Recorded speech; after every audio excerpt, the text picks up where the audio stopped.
자, 이제 찬양 듣고 또 은혜의 말씀 듣는 시간인데, 우리가 일요일 달에 한 모셨기 때문에 다른 소개 없이 바로 우리 목사님 모시게 될 때 뜨거운 박수로 우리 목사님 모시겠습니다.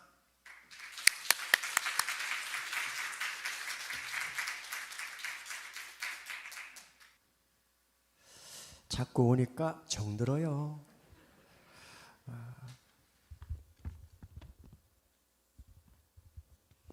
제가 울산에 있는 소망교회를 감리교회인데요. 98년부터 매년 11월 셋째 주면 그 교회를 갑니다. 그래서 지금까지 24년, 25년째 그 교회를 매주 그 주일에 가서 집회를 인도했습니다. 얼마 전에도 지난주죠. 지난주에도 거기 다녀왔습니다. 20년을 가니까 기념패를 주더군요.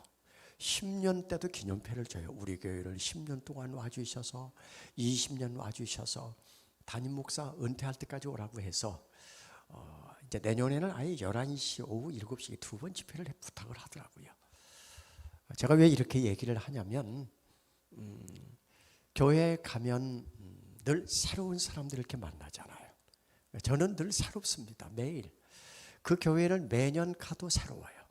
성도들하고 한 번도 접촉한 적은 없어요. 왜냐하면 늦게 도착해서 집회 마치고 숙소 갔다가 오니까 함께 식사할 시간이 없지만 그래도 낯이 익은 성도들이 20여 년 보니까 있잖아요.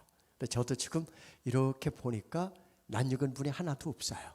정광인 목사님 부부 외에는 이제 조금씩 일격하겠습니다. 제가 보기에 자주 오라고 할 것 같아요. 그래서 한 번씩 이렇게 얼굴을 익히도록 하겠습니다. 제가 많은 사람들이 저를 만나면 맨 먼저 이렇게 제가 누군지를 묻잖아요. 물을 필요가 없이 그냥 명함 있어요? 하면 명함을 주면 됩니다. 그럼 그 명함에 주소, 전화번호, 홈페이지 그리고 또 뒷면에는 제가 지금 하는 사역이 간략하게 요약이 돼 있어요. 이거 보면 이분이 누구다라는 것을 알 수 있는 거예요. 그럼 제가 여러분을 알기 위해서 얼굴도 모르고 이름도 모르는 여러분들에게 여러분을 누굽니까? 라고 물을 수가 없잖아요. 그러면 간단한 방법은 혹시 명함이 있습니까?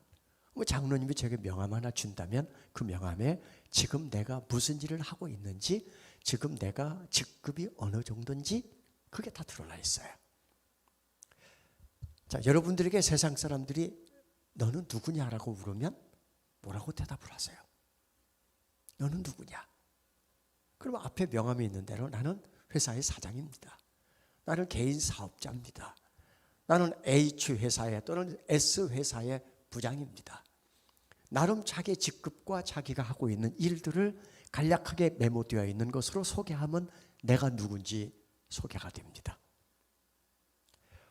사람이 묻지 않고 하나님이 여러분에게 너는 누구냐?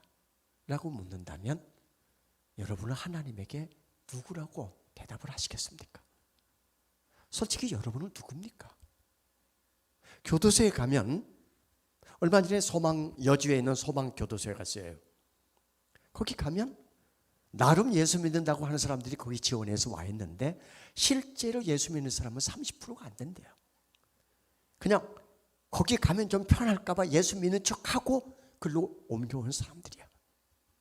이렇듯 교회 안에 지금 예수 믿는다고 와 있는 여러분들에게 세상 사람들은 여러분이 그냥 예수 믿는 사람 하겠지만 하나님이 여러분에게 묻기를 너는 누구냐? 이렇게 묻는다면 마치 교도소 안에서는 나는 죄수입니다. 나는 죄짓고 여기 와 있습니다. 라고 말하는 사람 없어요. 억울해서 와 있다고 그러고 나는 내가 완전 범죄할 수도 있었는데 한순간에 분을 참지 못해서 다 이유가 있고 변명이 있는 거예요. 이렇듯 여기 와 있는 분들에게 너는 누구냐고 물으면 내가 뭐 누구라고 다 할 이야기가 있고 왜 그렇게 살았냐 하면 거기에 대한 변명들이 다 있을 거예요. 그런데 여기서 우린 가장 중요한 하나님이 듣고 싶은 대답이 하나 있습니다. 너는 누구냐? 라고 물을 때 여러분은 뭐라고 대답하시겠어요? 저는 이렇게 대답하겠습니다. 저는 하나님의 아들입니다. 하나님이 여러분에게 묻는 것은 네가 사장이냐 묻는 게 아니에요. 네가 S 회사의 부장이냐라고 묻는 게 아니에요. 네가 교회 장로냐라고 묻는 게 아니에요. 네가 어느 교회 목사냐고 묻는 게 아니에요. 네가 누구냐? 하나님의 아들입니다. 하나님의 딸입니다. 하나님을 듣고 싶은 것은 그거예요. 그렇다면 네가 어떻게 하나님의 아들이 됐고 네가 어떻게 하나님의 딸이 됐니? 여기서 하나님이 듣고 싶은 것은 하나님의 은혜요, 하나님의 사랑입니다. 그 은혜를 입고 사랑을 입어서 내가 아들이 됐고 딸이 됐습니다. 이게 듣고 싶은 거잖아요. 그러면 하나님의 은혜와 사랑이 어떻게 흘러가서 무슨 일이 도대체 벌어졌길래 네가 내 아들이 됐고 딸이 됐느냐? 이렇게 주님이 또 물을 거 아니에요. 예수님이 나를 내 십자가에 못 박혀 죽으셨기 때문입니다. 그럼 왜 십자가에 죽을 수밖에 없었니? 라고 물으면 우리에게서 끌어내고 싶은 하나님의 답은 이거예요. 저는 죄인입니다. 나는 쓸모없는 죄인입니다. 나는 100번 1000번 죽어 마땅한 죄인입니다. 하나님이 깨닫게 하고 싶은 것은 바로 죄인. 여기 와 있기 때문에, 우리가 죄가 없기 때문에 교회 온 게 아니에요.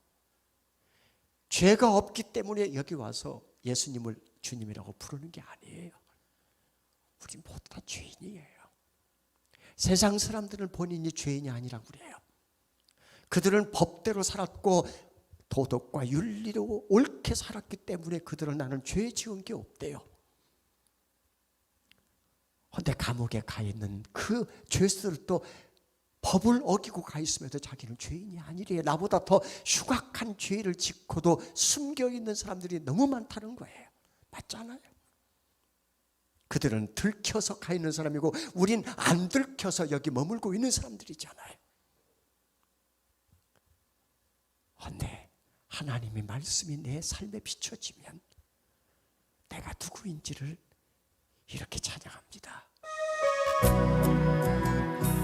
세상에서 방황할 때 난 죄인임을 몰랐어요. 그런데 예수 그리스도의 그 은혜가 임하고 말씀이 내 삶에 비춰지고 내가 예수를 믿게 되면서 깨달은 것이 나는 흉악한 죄인이다요. 한번 같이 고백을 해볼까요?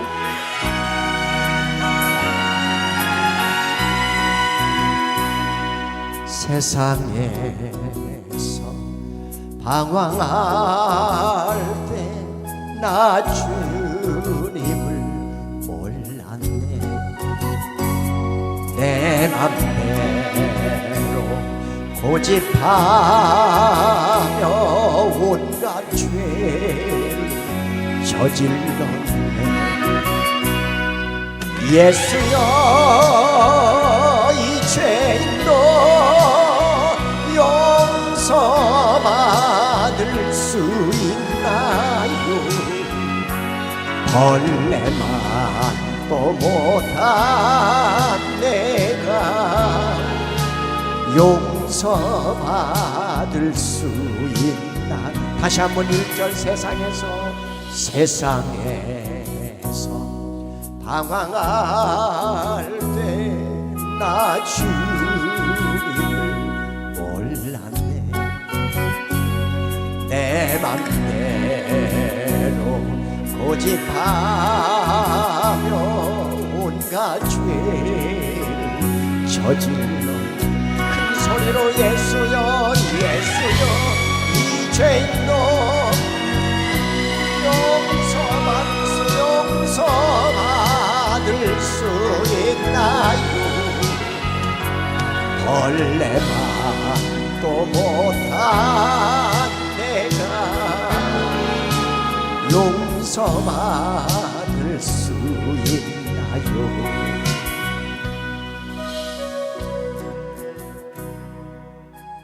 옛날에 참 많이 이 곡 부르면서 울었어요.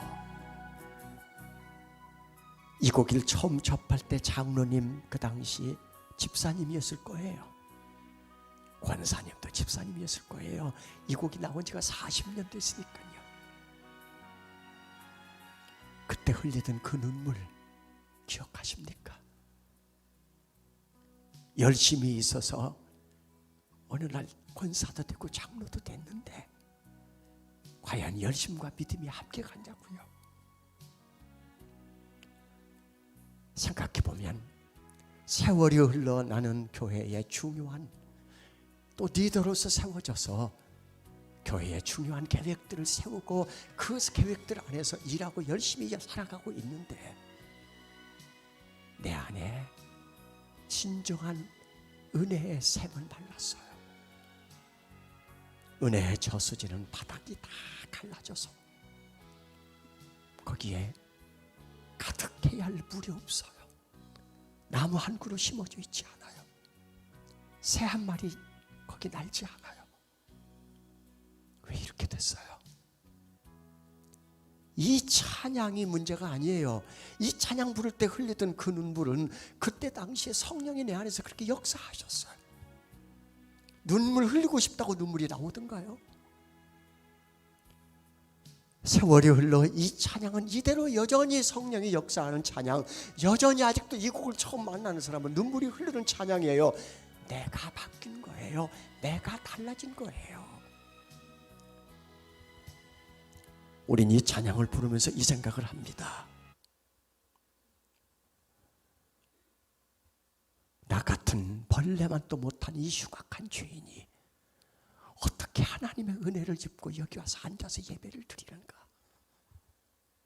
은혜도 이렇게 메말라 버리고 그저 늘 반복적으로 교회 와서 앉아있는 내가 종교인이지 과연 하나님을 아버지라고 부르는 진짜 하나님의 자녀와 하나님의 딸이 맞는가 하는 생각을 해보게 되는 거예요.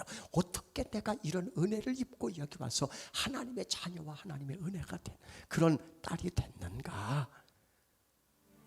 답을 찾아가면 하나밖에 없어요.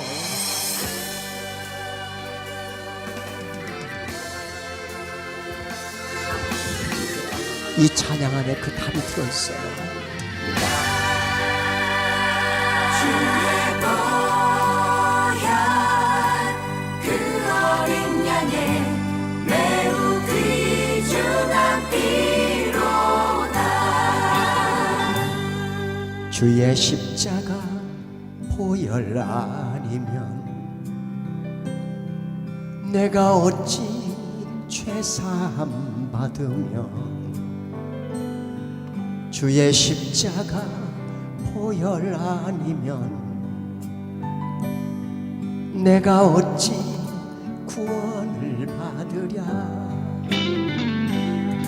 주의 십자가 보혈 아니면 내가 어찌 주의 자녀 되며 주의 십자가 보혈 아니면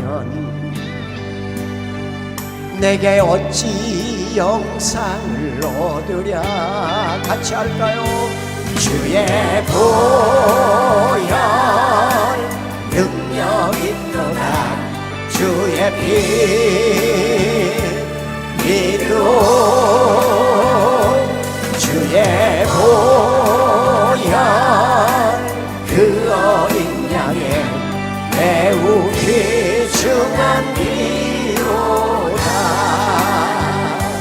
주의 은혜 한량 없도다.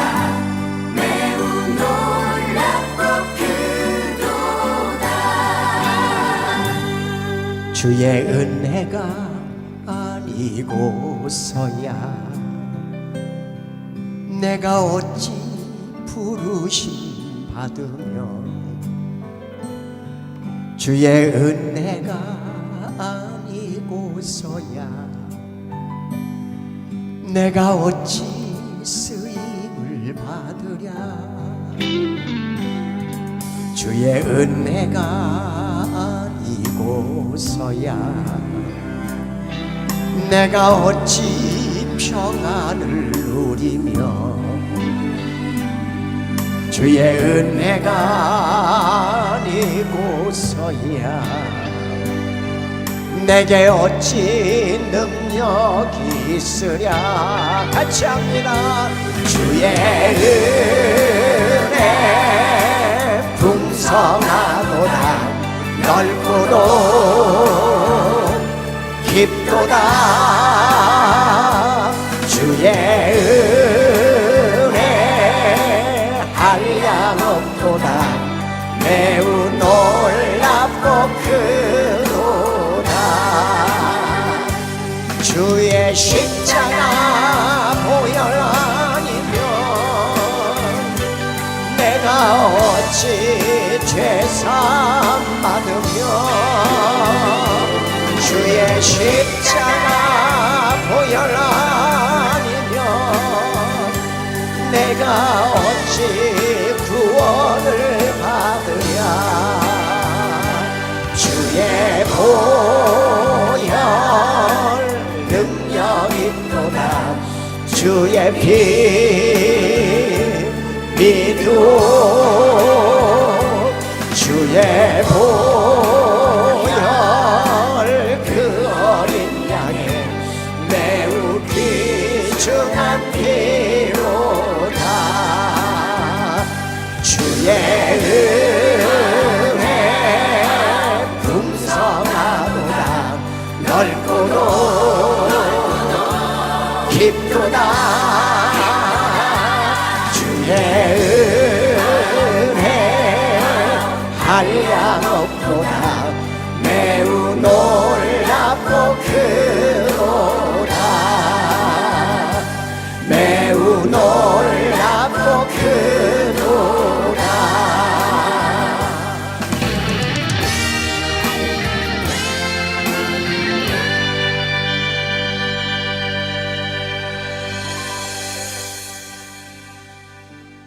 주의 십자가 보혈이 아니라면 오늘 여기 계신 분이 어떻게 하나님의 자녀가 됐겠어요?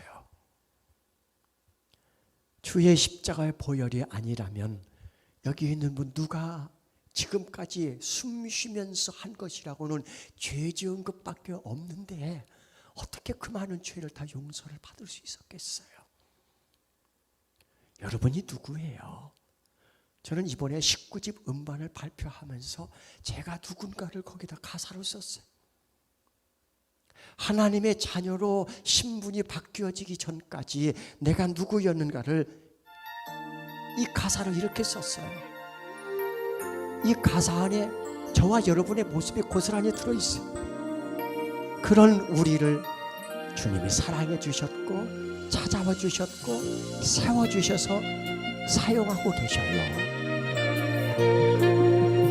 나는 깨진 항아리 같은 사람, 나는 마른 막대기 같은 사람, 나는 상한 갈대와 같은 사람,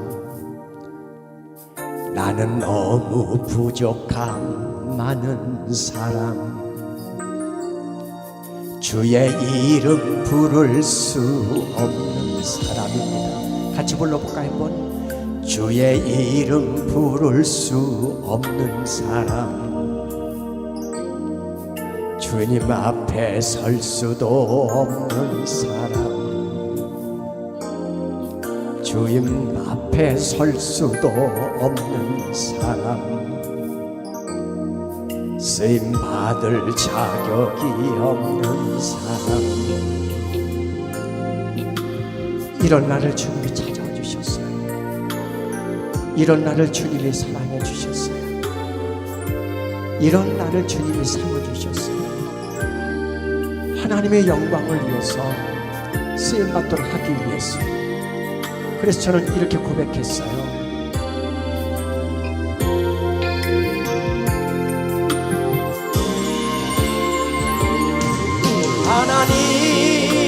하나님의 영광 위하여 내가 살아야 할 이유인데, 하나님의 영광 위하여 내가 해야 할 일인데,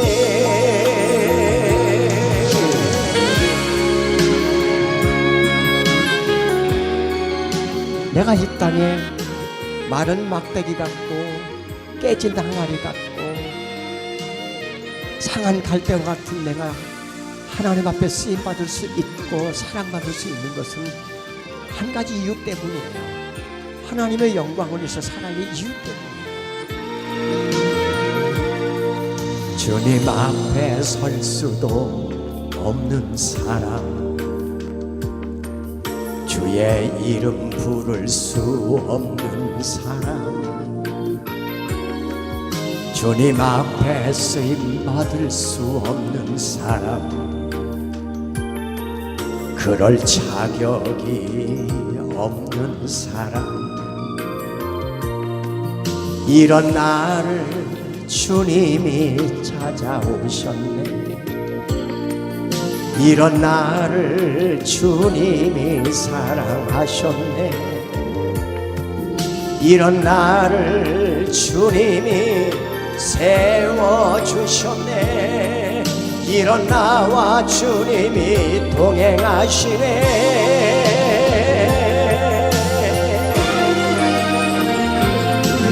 하나님의 영광 위하여 내가 살아야 할 이유인데, 하나님의 영광 위하여 내가 해야 할 일인데, 하나님의 영광 위하여 내가 살아야 할 이유인데, 하나님의 영광 위하여 내가 해야 할 일인데, 내가 해야 할 일인데, 내가 해야 할 일인데, 주를 위해 해야 할 일인데.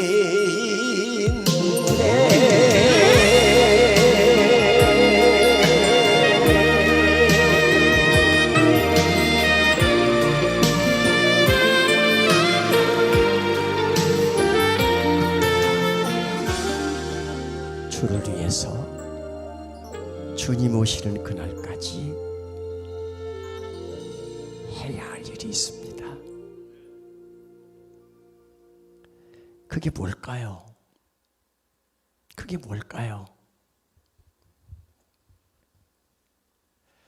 제가 극동방송을 한 25년 동안 진행을 했습니다.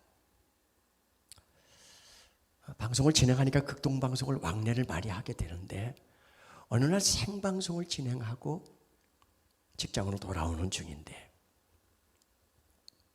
제 다음 프로가 상담 프로였어요.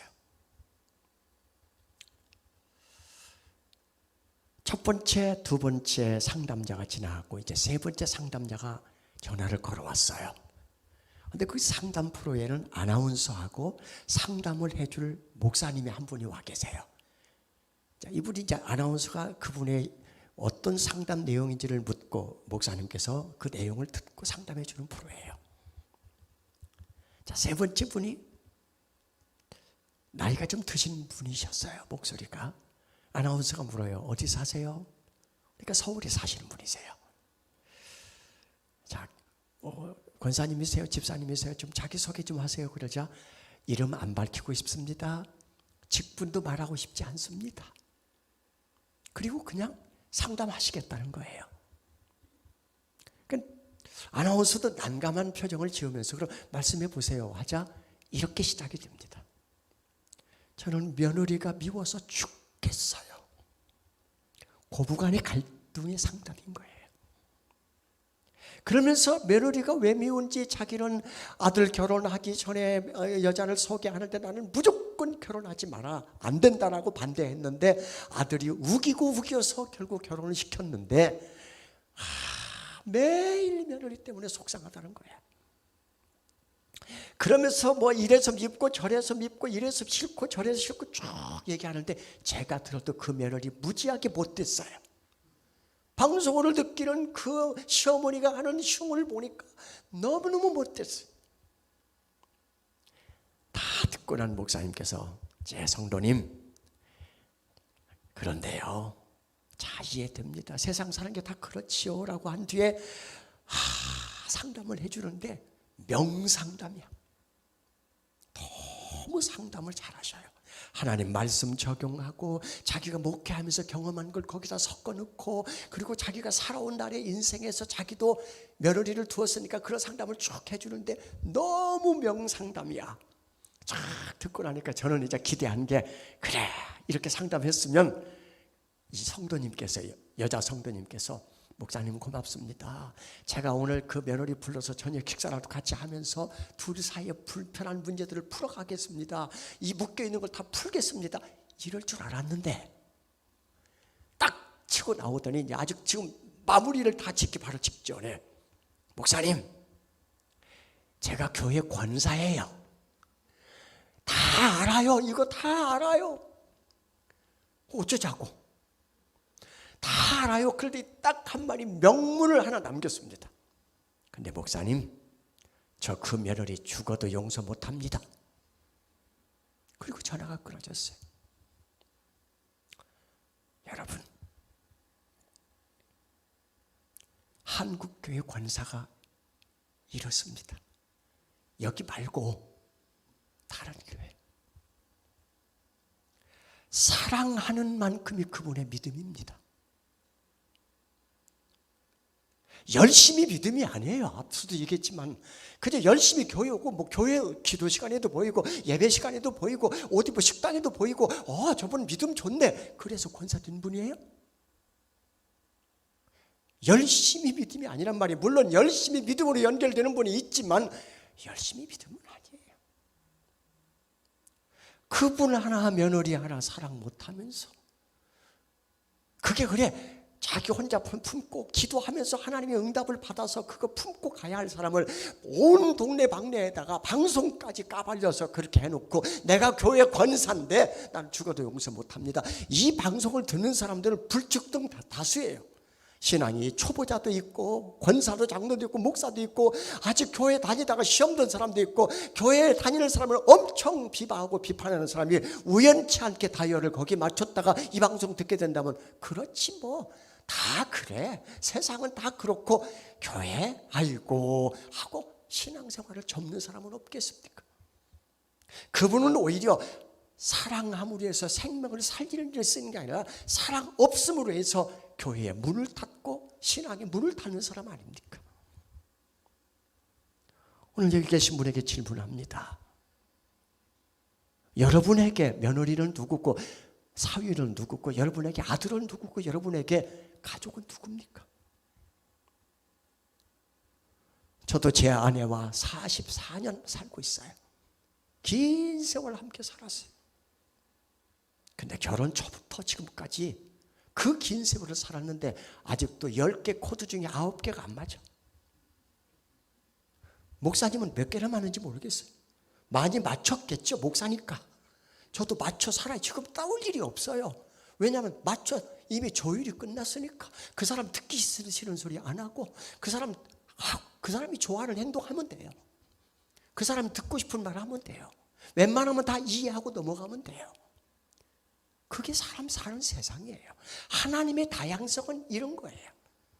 하나님이 누구를 몰라서 누구와 맞춘 사람을 안 주었겠어요. 저는 적어도 결혼하기 전에 100일 동안 작정 기도를 하고 만난 사람이에요. 매일 교회에서 1시간씩 제가 사역의 현장에서 가야 할 직장과 사역의 현장에서 쓰임받을 일을 하려면 어떻게 가정이 필요한지 그 아내를 놓고 100일 동안 작정 기도하고 만난 사람이 제 아내예요. 하나님이 그런 사람을 제게 주셨어요. 100일 기도, 작정 기도도 안 하고 만났으면 그냥 사세요. 뭐가 그렇게 사람 사는 세상이 그렇게 쉬운 줄 아세요? 예수 믿고도 달라진 건 없어요. 예수 믿고도 그 성품 죽었습니까? 예수 믿고 그 성깔 없어졌습니까? 예수 믿고 그 고집 버리셨습니까? 예수 믿고 달라진 게 우리 별로 없어요. 처음에는 바뀐 것 같았어요. 처음에는 뭔가 달라진 것 같았어요. 처음에는 뭔가 새로워진 것 같았어요. 그런데 세월이 흘러가면서 원래대로 돌아가 있어요. 그죠? 예수 믿고 직분자로 세워졌고 교회 다니고 예수 믿는 사람이라고 말하고 성경 펼칠 줄 알고 기도할 줄 알고 뭔가 달라진 것은 배운 것이 있을 뿐이지 달라진 건 없어요. 그게 우리예요.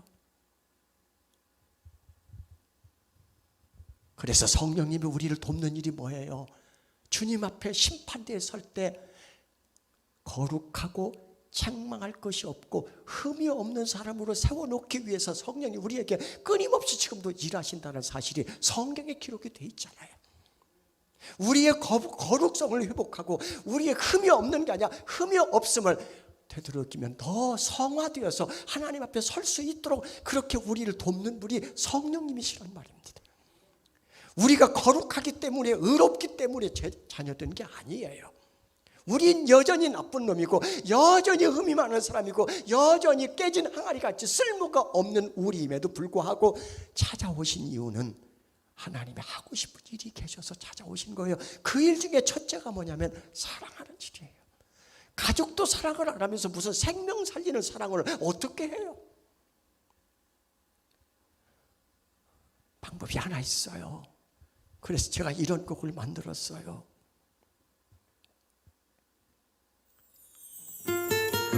우린 스스로 사람을 사랑할 힘이 없어요. 우리 안에 은혜가 공급되어야 돼요. 그 은혜의 힘이 우리를 사랑하게 만들어요. 이 찬양이 바로 그런 찬양이에요.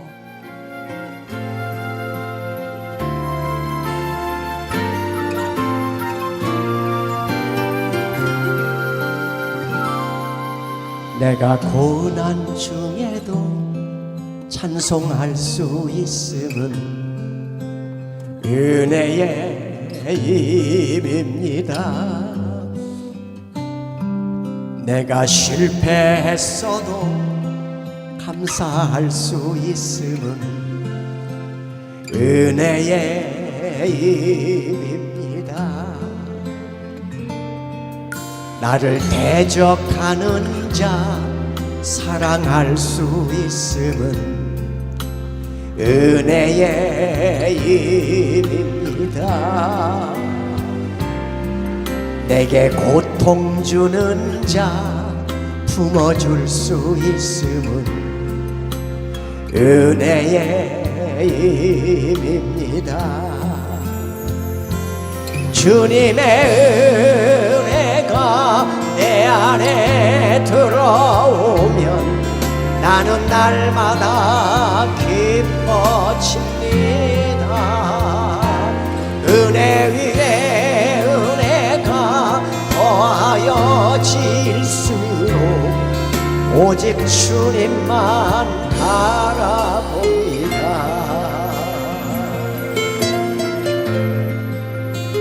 2절 때는 제가 앞부분을 부르면 여러분께서 은혜의 힘입니다. 그 부분을 불러주십시오. 금방 익혔잖아요. 무엇이 은혜의 힘인지 2절에서 같이 고백해 보십시오.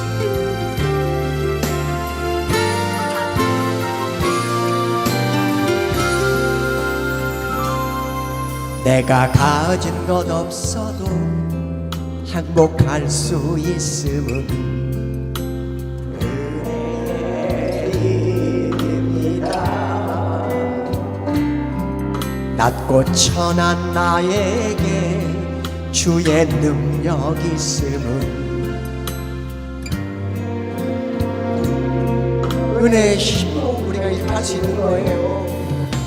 값진 옥합을 깨뜨려 헌신할 수 있음은 힘입니다. 나의 생명 다하여 사명 감당한 것도 은혜의 힘입니다. 주님의 은혜가 내 안에 들어오면 모든 염려가 사라지니까 은혜 위에 은혜가 더하여질수록 견디고 이길 힘이 생깁니다. 주님의 은혜가 내 안에 들어오면 나는 날마다 기뻐집니다. 은혜 위에 은혜가 더하여질수록 오직 주님만 바라봅니다. 은혜 위에 은혜가 더하여질수록 견디고 이길 힘이 생깁니다.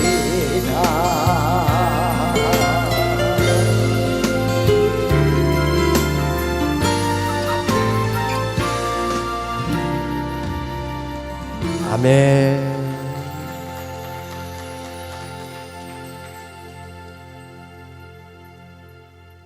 우리가 하나님의 자녀라면 하나님이 우리 안에 주신 그 사랑에 대해서 반사할 수 있어야 돼요. 다른 뜻으로 표현하면 우리가 예전에 많이 불렀던 찬양 중에 대중성이 높은 이런 찬양이 있었죠. 당신을 사랑받기 위해 태어난 사람. 그게 1절이라면 2절이 있어야 돼요. 당신을 사랑하기 위해 태어난 사람. 사랑을 받았으면 그 사랑이 내 안에 정체되니까 사랑을 사랑할 수가 없는 겁니다. 사랑이 내 안에 흘러와서 여기서 마치 사해로 물이 흘러들어와 거기서 정치하면 그게 죽은 사해가 죽은 바다가 되는 거예요. 그렇듯 우리 안에 흘러온 그 사랑이 어디론가 흘러가야만 내가 살아날 수 있어요. 내가 생동감 있고 생명력 있는 사람으로 살아낼 수가 있는 겁니다. 그리스도인들이, 세상 사람들이 원하는 그리스도인들은 딱 하나예요.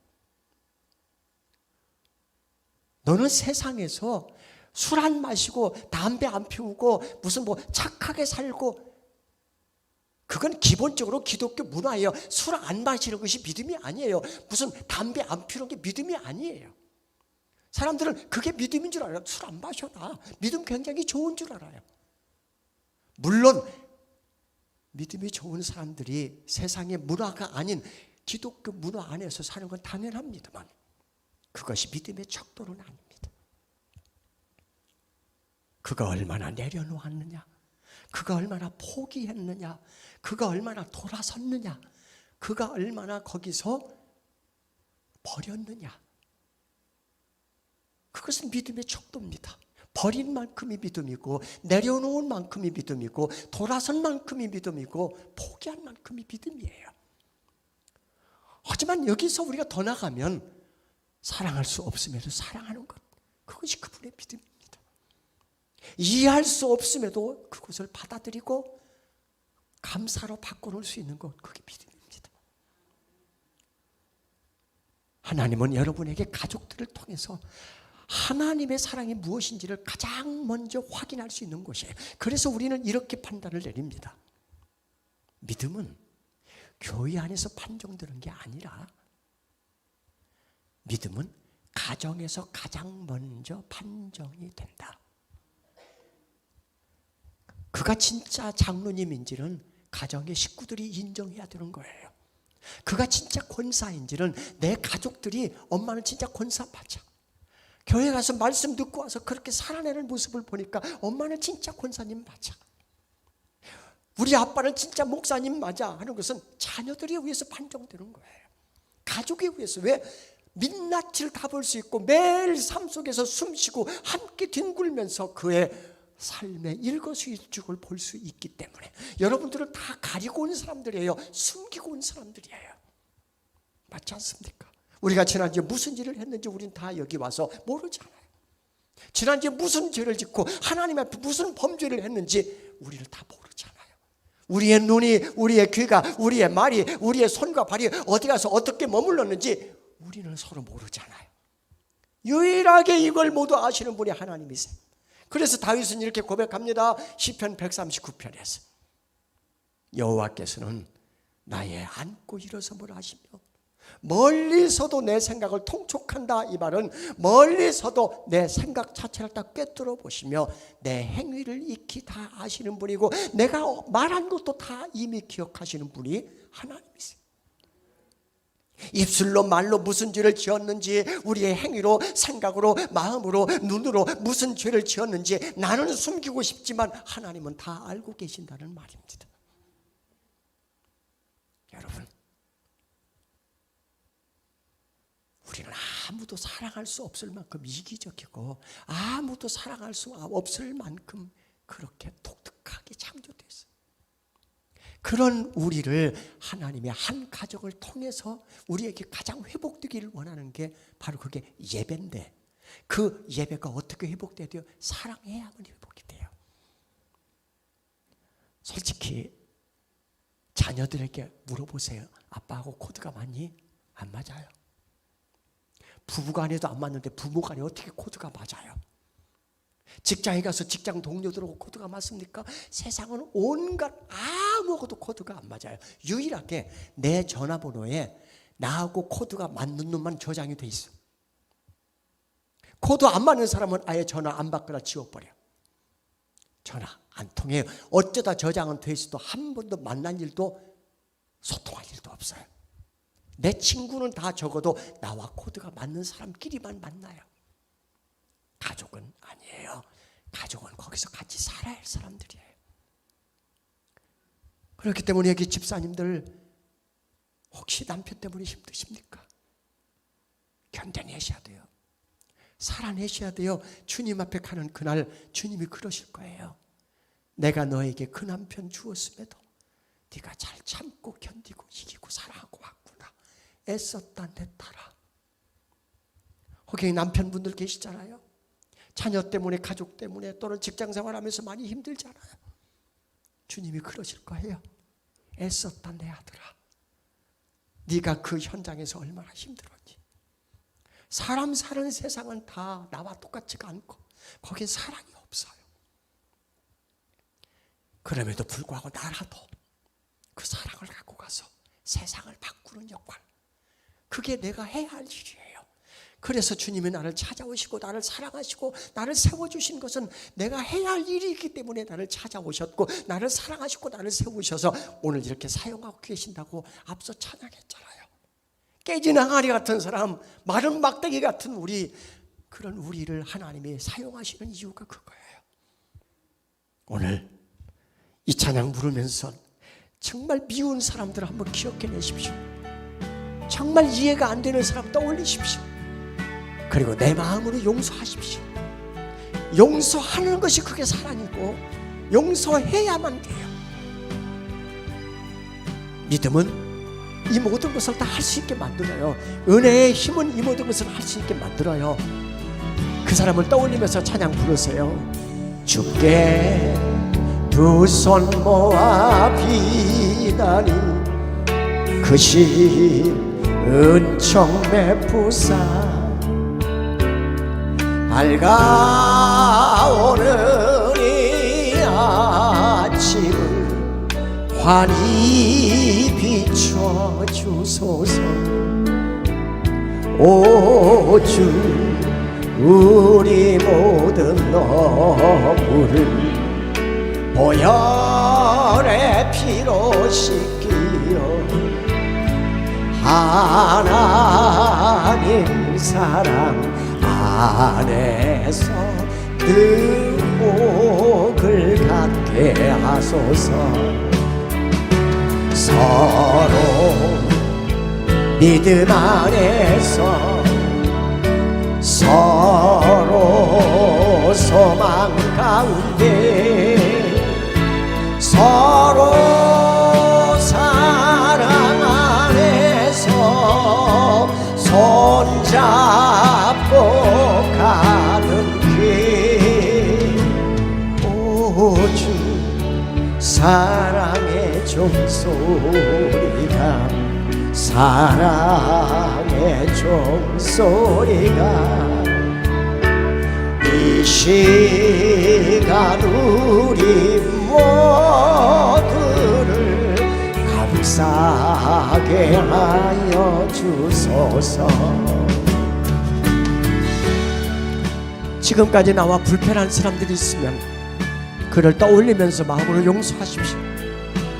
지금까지 나와 불편한 관계에 있는 사람이 있으면 그 사람과도 서로 평화할 수 있도록 마음을 넓히십시오. 2절 부르면서 그렇게 했으면 좋겠어요. 주께 두 손 모아 비나니 크신 은총 베푸사 주가 예비하신 동산에 항상 있게 하소서. 오 주 우리 맘에 새빛이 어둠 맑게 하시어 진리의 말씀 안에서 늘 순종하게 하소서.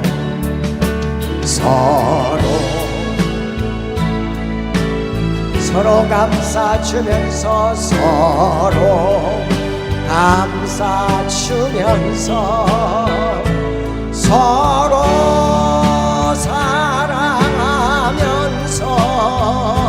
주께로 가는 길. 오주 사랑의 종소리가 사랑의 종소리가 이 시간 우리 모두를 감싸게 하여 주소서. 감싸게 하여 주소서. 우리 서로 사랑하십시다.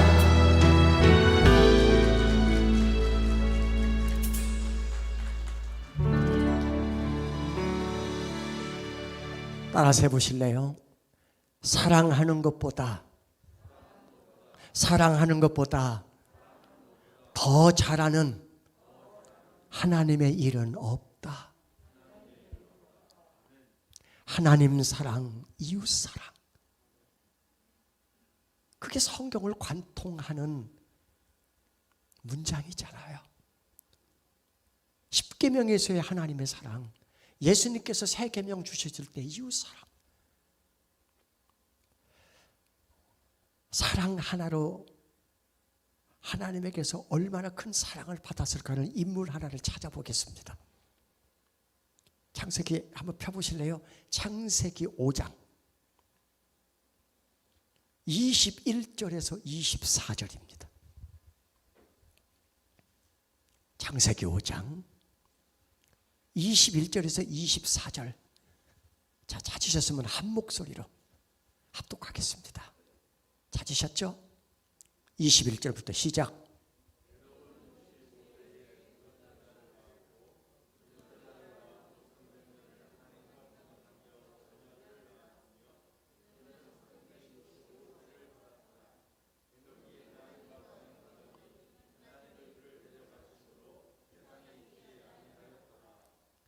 이게 에녹에 대한 이야기는 이게 끝이에요.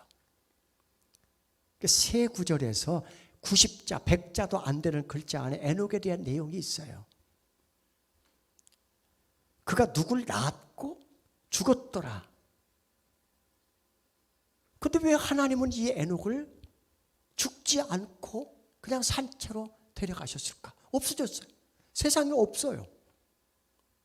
이해가 안 되지 않습니까? 세상이 이런 짓이. 그런데 여기 주목할 문장이 있어요. 하나님과 동행이라는 이 짧은 세 구절 안에 두 번이나 나와요. 하나님과 동행. 개역 개정판이나 새 번역은 그냥 하나님과 동행이라고 해놨는데 이거를 현대인의 성경에서는 뭐라고 번역을 했냐면 이 문장을 하나님과 동행을 이렇게 번역했어요. 하나님과 깊은 교제를 나누었다. 이게 현대인의 성경이에요. 공동 번역. 즉 천주교와 기독교가 같이 성경을 번역한 게 공동 번역이에요. 거긴 뭐라고 나오냐면 하나님과 함께 살았다. 하나님과 동행을 이렇게 번역을 했어요.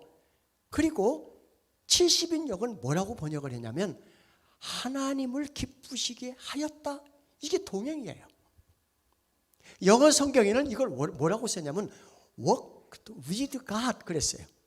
이 말은 하나님과 함께 걸었다. 이게 무슨 뜻이에요?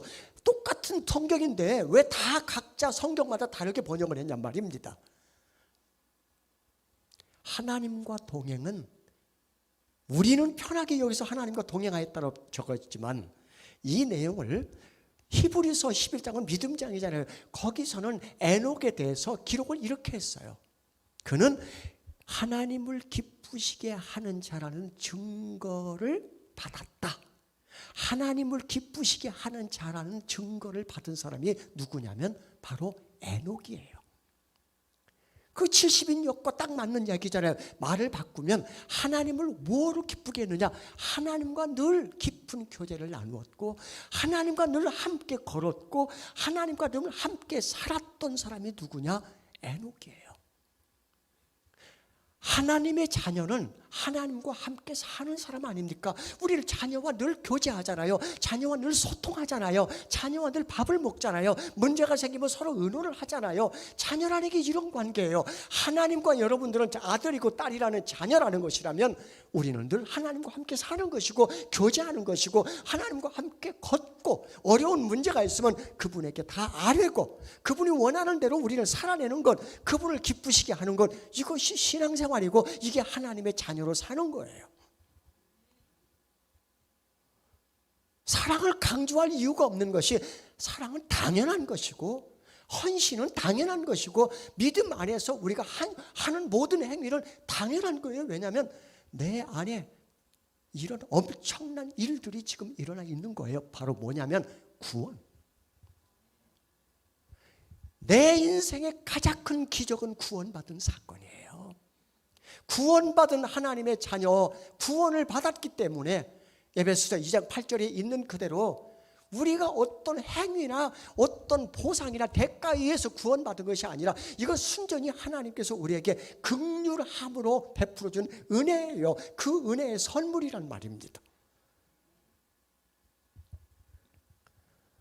오늘 여기에서 우리는 하나의 문장을 도출해냅니다. 하나님은 모든 성경에 등장하는 인물과 함께 일하셨어요. 거기 등장하는 게 함께예요. 함께. 내가 너와 함께한다. 모든 사람에게 다 공통적으로 적용되는 게 함께. 그래서 성경에서 가장 많이 나오는 단어 중에 하나가 함께예요. 그럼 함께란 말은 하나님은 우리와 동행한다는 말입니다. 문제는 에녹이 하나님과 동행했다.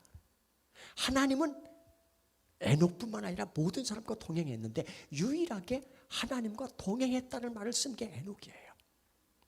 그럼 말을 바꾸면 무슨 뜻이에요? 하나님이 정광일 목사님과 함께했다. 그 말을 다르게 풀이하면 정광일 목사님은 하나님과 동행했다. 이게 믿음의 사람이에요. 저는 여기 계신 분들이 이보다 중요한 일이 없는 복음의 생명을 건 사람, 목숨을 건 사람들이 여기 앉아 있습니다. 맞으시면 아멘. 이보다 중요한 일이 없기 때문에 여기 와 앉아 있잖아요. 이보다 중요한 일이 없기 때문에 예배하러 왔잖아요. 이보다 중요한 일이 없기 때문에 예수를 믿고 있잖아요. 이보다 중요한 분이 없기 때문에 하나님을 아버지라 부르고 있잖아요. 그렇다면 오늘 본문에 있는 대로 그 안에 세 단어가 등장해요. 복음, 그리고 사명, 그리고 생명. 거기 목숨이라고 나오죠. 나의 목숨을 조금 더. 이 세 가지에서 도출해내는 게 뭡니까? 복음, 그분이 예수 그리스도요. 사명, 그분이 내 삶에 찾아온 이후부터 나는 인생이 바뀌었어요. 그걸 회개라고 그래요. 과거에 살던 삶에서 돌이켜서 하나님의 쪽을 향해 갔어요. 세상을 향해서 가던 방향이 바뀐 거예요. 지금도 세상으로 달려가고 있다면 나는 하나님과 등지고 있는 겁니다. 하나님을 향해서 가려면 세상은 등지게 되어 있어요. 어떻게 내 몸이 두 군데를 다 갈 수 있어요? 못 가요. 우린 이미 새로운 사람으로 이전 것은 지나가고 새 사람으로 인생이 바뀐 사람들이에요. 그걸 뭐라뇨? 회개라고 해요. 방향이 전환된 사람, 하나님께로 돌아간 사람, 이전 것은 다시 반복해서 행하지 않는 것, 이게 회개예요. 회개하고 돌아오는 사람들이 가는 곳이 천국이에요. 예수 믿은 사람이 가는 곳이 아니라 회개하고 하나님께로 돌아오는 사람이 가는 곳이 천국이에요. 그래서 예수님께서 맨 먼저 와서 외친 말이 회개하라, 천국이 가까웠다. 이 말은 나에게 돌아와라, 나를 통하지 않고는 천국에 갈 자가 없다, 이 말이에요.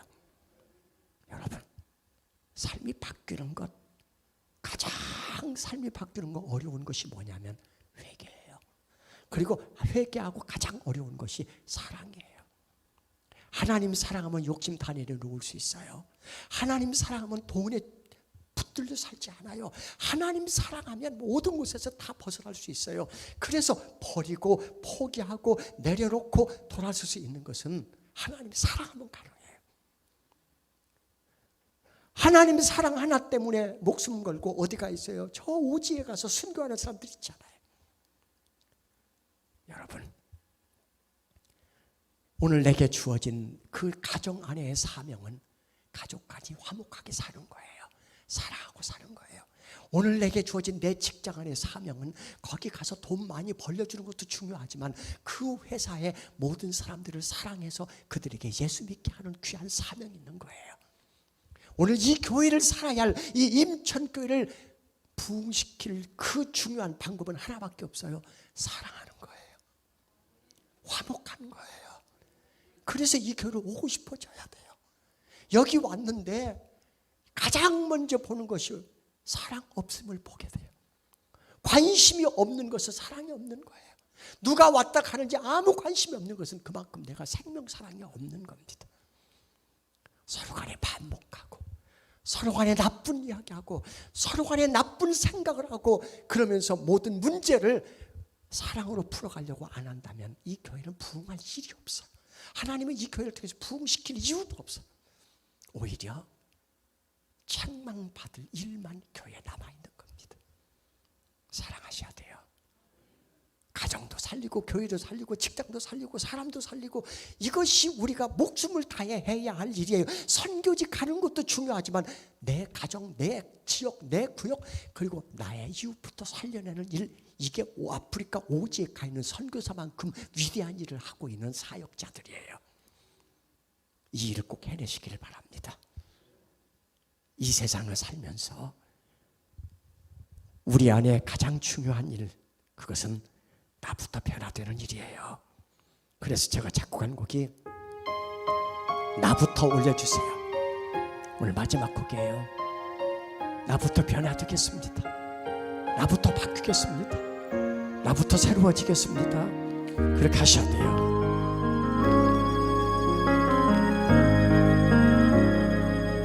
나부터 진실하렵니다. 나부터 겸손하렵니다. 나부터 정직하렵니다. 나부터 새로워지렵니다. 나부터 회개하렵니다. 나부터 거듭나렵니다. 나부터 순종하렵니다. 나부터 십자가 지렵니다. 거룩한 예배자로 세워지고 헌신한 사명자로 세워져서 주님의 신실한 청지기로 쓰임 받기 원합니다. 나부터 잘 믿겠습니다. 나부터 내려놓 나부터 행하겠습니다. 나부터 평화되겠습니다. 우리 한 2분 동안만 같이 나부터 변화시켜 주시고, 나부터 달라지게 해주시고, 나부터 하나님이 새로워지게 해주셔서, 나부터 사랑하며 살고, 나부터 헌신하며 살고, 나부터 정직한 예배자로 살고, 나부터 순종하며 살겠다는 결단을 2분 동안만 같이 우리 기도하십시다. 주님을 한번 부른 뒤에 같이 통성으로 기도해 두겠습니다. 조용하게 기도해도 괜찮습니다. 같이 이 시간 한 2분 같이 기도하십시다. 주여, 하나님, 나는 깨진 낭만이 같은 사람입니다. 나는 정말 쓸모없는 사람입니다. 하나님 앞에 아름답게 쓰임받기 자격이 없는 사람입니다. 그런 저를 하나님 찾아오셔서, 그런 내게 하나님 찾아오셔서, 사랑 없는 나를 찾아오셔서, 쓸모없는 나를 버림받은 나를 찾아오셔서 이렇게 주님의 자녀 삼아주시고 너무 감사합니다. 하나님의 딸 삼아주시고 너무 감사합니다. 하나님의 아들 삼아주시고 너무 감사합니다. 사랑하며 살게 해주십시오. 용서하며 살게 해주십시오. 모든 사람을 품고 살게 해주십시오. 나를 힘들게 하는 사람을 그 사람을 안고 가게 해주십시오. 나는 부족합니다. 나는 모자랍니다. 나는 할 수 없습니다. 하지만 성령님의 나를 도와주시면 내가 다 할 수 있습니다. 사랑할 수 있습니다. 품어줄 수 있습니다. 용서할 수 있습니다. 이해할 수 있습니다. 아버님, 그렇게 나부터 바꿔주십시오. 나부터 잘 믿겠습니다. 나부터 변화되겠습니다. 나부터 행하겠습니다. 나부터 변화되겠습니다. 나부터 행하겠습니다. 나부터 변화되겠습니다.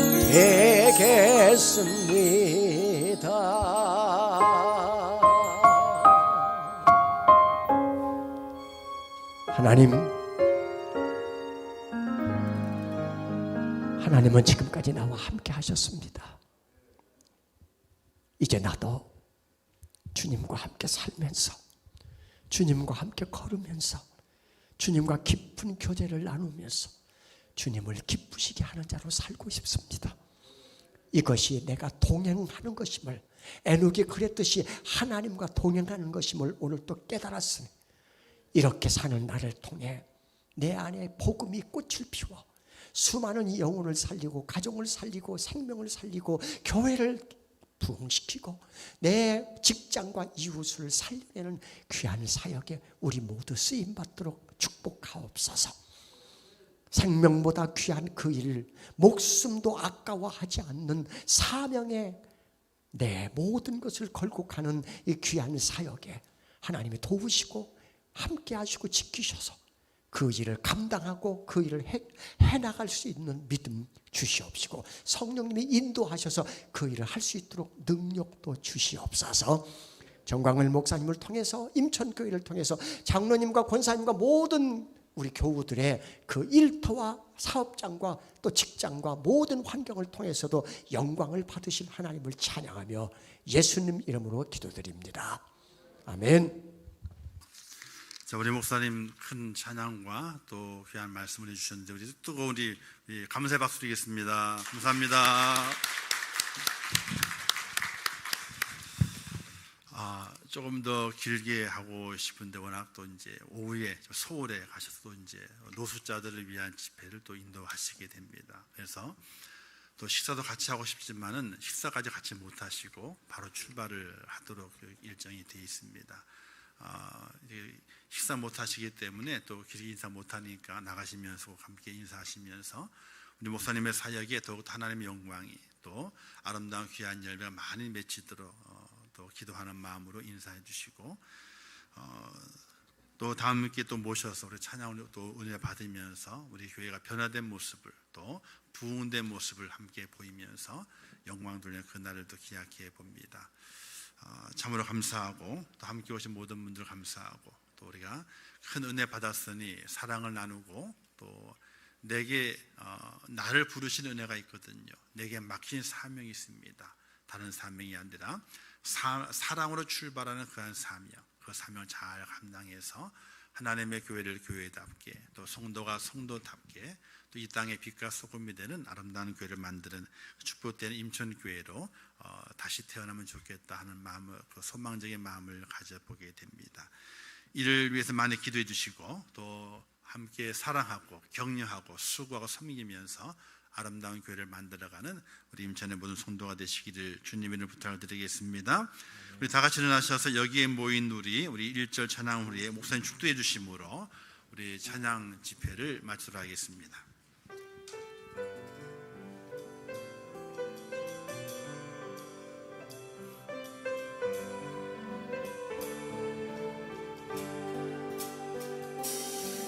여기에 모인 우리 주의 은총 받은 자여라. 주께서 이 자리에 함께 계심을 아노라. 언제나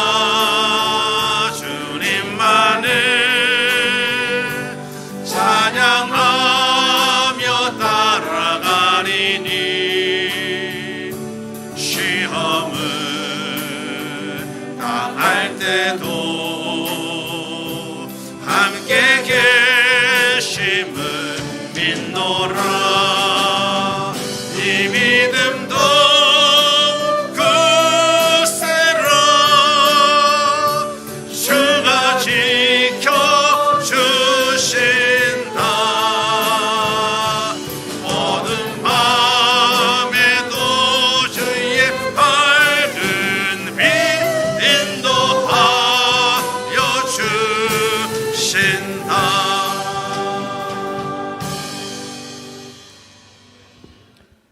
여호와는 내게 복을 주시고 너를 지키시기를 원하며 여호와는 그 얼굴로 내게 비추사 은혜 베푸시기를 원하며 여호와는 그 얼굴을 내게로 향하여서 평강 주시기를 원하노라.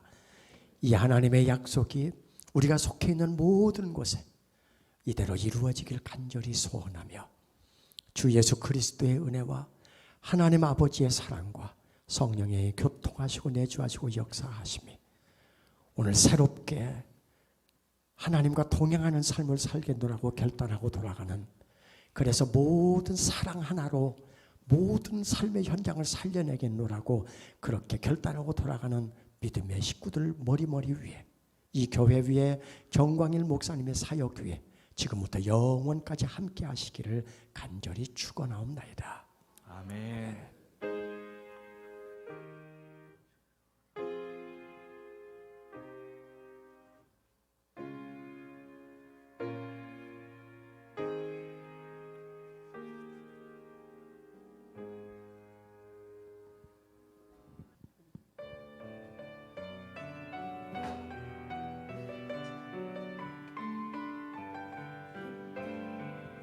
우리는 주의 움직이는 교회, 이곳은 주님을 위한 자리. 내가 기도하는 모든 땅 위에서 하나님 예배받을 그날을 고대하네. 나의 노래로 주님의 성전을 지으니 높임을 받으소서.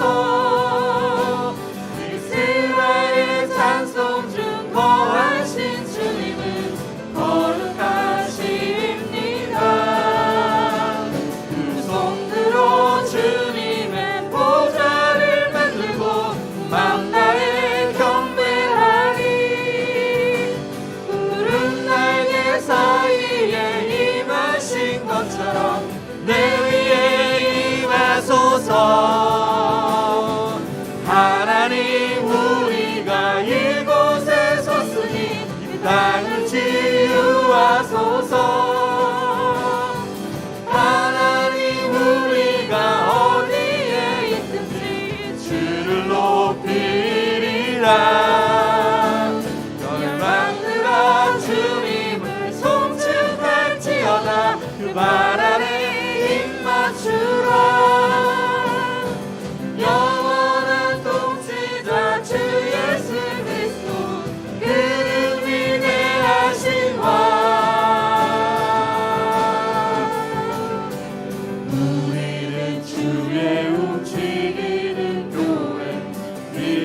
주님을 위한 자리 내가 기도하는 모든 땅 위에서 하나님 예배 받으리